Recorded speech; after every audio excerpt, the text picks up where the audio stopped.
యేసుక్రీస్తు నామమున అందరికి వందనములు.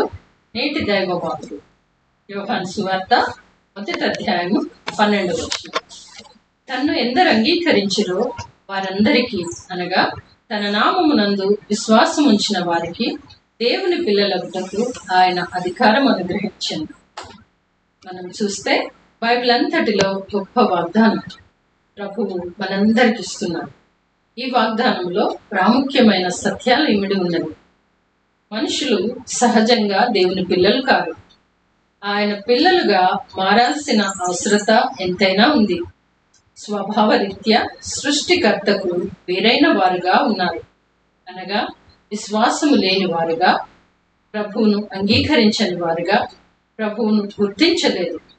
ఆయన వెలుగును, వాక్కును, రక్షకుడును, ముక్తిదాతయునైన ప్రభువుని స్వీకరించడం ద్వారానే దేవుని పిల్లలము కాగలం. మనము ప్రభువును నమ్మడం ద్వారానే పిల్లలముగా పిలువబడతాం. అనగా దేవుని పిల్లలుగా అధికారం ఇస్తున్నాడు.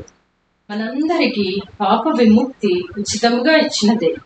ఆరంభము నుండి అంతము వరకు పాప విముక్తి ఉచితం, రక్షణ ఉచితం.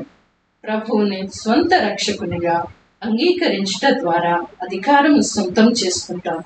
అందుకే ప్రభువు మనకిచ్చినటువంటి బైబిల్లో మొట్టమొదటి గొప్ప వాగ్దానం అని చెప్పవచ్చు.